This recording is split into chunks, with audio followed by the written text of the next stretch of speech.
that maybe I'm getting a bit old, so I'm not really keeping up with things, because Josh Brolin and Brad Pitt were producers on the show, and I was just like, how is no one talking about this? And Josh Brolin was also starring in the show as a main character, so I was a bit confused.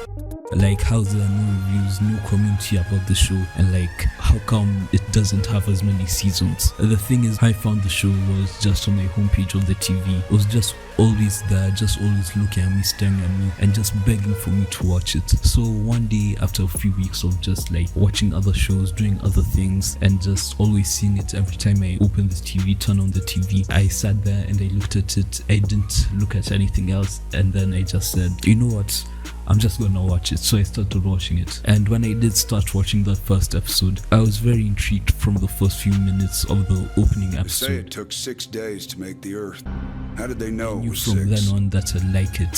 So I don't like giving summaries of stories, whether it's in games or movies or TV shows. Most I'll do is just talk about like key aspects, but I think I can give a bit of insight or info on what the show is, but just enough to keep it still intriguing for you guys to go check it out for yourselves and go feel the same way I felt when I watched the show. So the official synopsis of Amazon Prime reads: Outer Range centers on Royal Abbott, a rancher fighting for his land and family, who discovers an unfathomable mystery at the edge of Wyoming's wilderness. So basically the show is sort of like a sci-fi western story that centers around two families, the Abbotts and Tillersons, and a void that appears on the Abbotts' west pasture that is pretty crazy and unnatural and nothing from this world that we've seen, and no one knows where it came from or what it is exactly. And that's basically what we get in the first like episode. We get to explore like, you know, just the opening episode, getting to know everyone and what's going on. And basically that's how the show drew me in, because I didn't see the synopsis on the Amazon Prime. I just went in blind. I didn't read anything else. I just went in blind and started watching. And to be honest, the premise and the mystery of the void just drew me in even more to the show, because when I started watching, I thought the show was going to be about one thing, but it surprised me and blew my expectations, because honestly, as I started watching, I didn't really think much of it and just thought that it wouldn't really be all that and wouldn't be as good. And to be honest, I thought it would be worse than what I watched, and I was pleasantly surprised by the end of the first episode. And now I was fully immersed in the show and wanted to see where it goes and how it ends and how they can do this all in 2 seasons. But at the time I didn't know that it was cancelled and we weren't getting any new seasons, so yeah.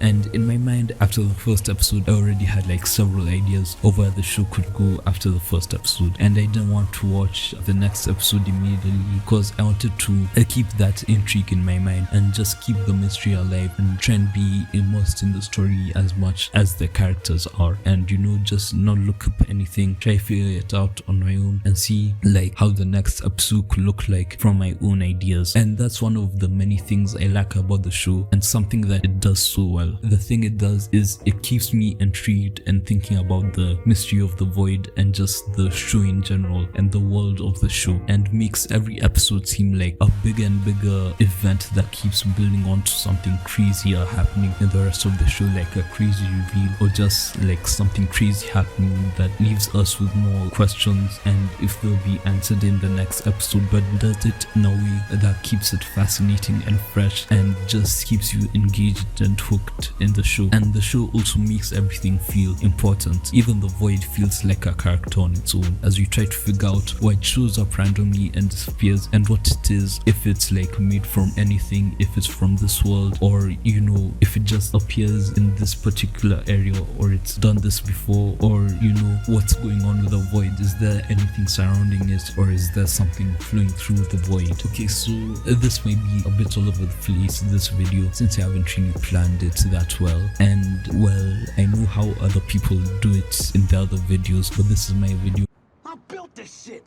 Me. Well, mostly they'll go plot summary theme and then talk about what they like, but I didn't do that, so let me just do it right now. So for me, I've already told you guys the basic like summary of the plot and the key moments that I think are important, and I think it would be good right now just to tell you guys the theme of the show and get it out of the way before I go too deep into the video and ramble on about things that aren't relevant. So this is just me and what I think and feel. Yeah, what I think and feel that the theme is for the show is fearing the unknown. And the reason I say this is because even in the first episode, it is clearly seen that the main character, Royal, doesn't really believe in God or is very heavily questioning things. How he's here, he's really kind of afraid of the unknown consequences of actions that he makes, and just trying to keep everything normal and not really go out of his depth to let anything that he doesn't know, doesn't understand, come into his life. And we can see that through the first episode, and you know how he keeps things secret from his family and how he's hiding all these types of emotions when he finds the void in the first place. And even later in the episode, when some wandering woman called Autumn reaches the land and asks to camp out on their land far from the house, Royal is still a bit paranoid and tells everyone in the family not to trust her or talk to her because he doesn't know her, and he's scared like that she might find the void and tell the family, and just he doesn't want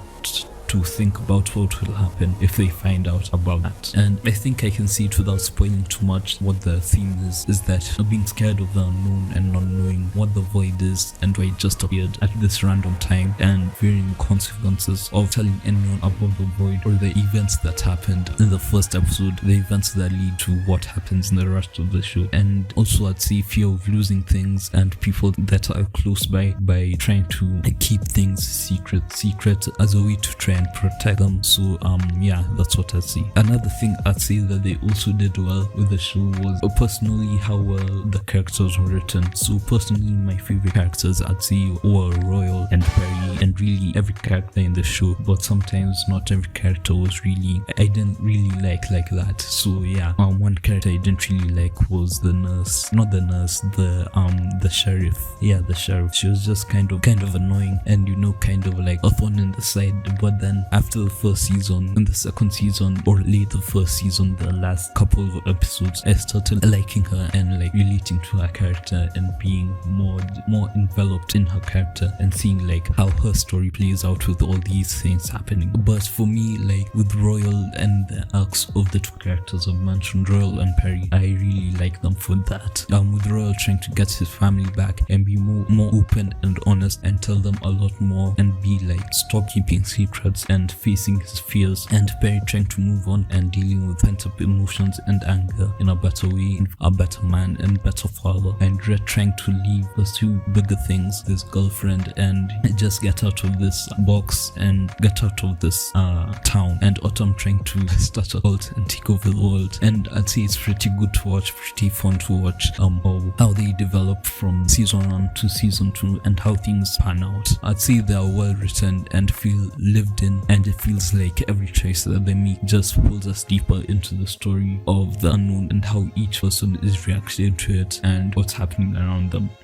Another thing I really enjoyed about the show was just the overall cinematography and how some shots were composed. And now I'm not a director or cinematographer or anything, but I enjoyed the scenery of the Wyoming lands and the mountains and the green, and just seeing the town from these far shots and seeing these complex shots and areas, and just seeing like how the nature interacts with this mysterious void that showed up. So it was just fun to see that. I felt like it was shot in a way that's bigger than its budget, and I think that ultimately led to it being cancelled, because it seems like from the 2 seasons that exist that they were going to try and plan and do something way big and didn't really have the budget for it, so they got cancelled for those reasons. And I'd say it was just nice seeing the town and the size of it, and it felt nice. The scenery was kind of haunting and vast and feels bigger than you, bigger than the characters, if that makes sense, as if the land itself is trying to hide the secrets of the void or something from you. And again, we loop back into the theme of not knowing and issues, and that's kind of really the identity of the show, just like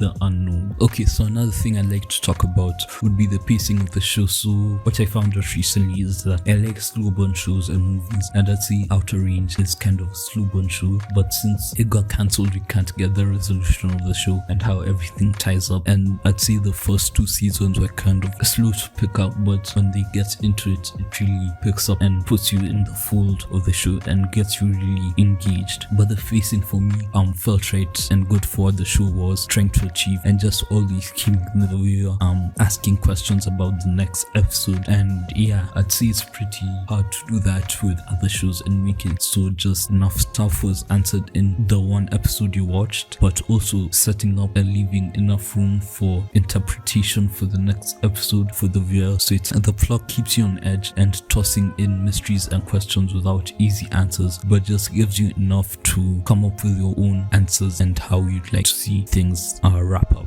But yeah, so I think that overall it's a good show that just went under the radar and got cancelled, I think, too soon before the story really pick up steam and give a satisfying ending to the audience that it has. And I'd say that it's also a very underrated show in my opinion, since so many shows come out these days and everything just kind of falls under the radar, since there's big players like Marvel, DC and Sony and all these other streaming services and all these confusing things that just make it really hard to find a gem of a show that you like when they're pushing these bigger shows that are mini extensions of movies that already exist, so not really much room for creativity. And I'd say that this was pleasantly surprising, and from my knowledge I'd say Outer Range was a good surprise, just like a good original surprise, not from any book or movie or anything, just a show written to be a show. And yeah, and before the video ends, I just wanted to give my love to everyone who watched all my previous videos and liked and commented and told me their thoughts. And yeah, it's much appreciated, and thanks for the feedback and support. And I know this video is kind of a gear shift in the style that I usually talk about or do videos in, but I just wanted to talk about the things I like with this channel and these videos that I make. So I'm going to be doing a lot more other things and get a lot more better equipment for better sound and better quality. So yeah, just subscribe and strap in and get ready for the future. So thank you and bye.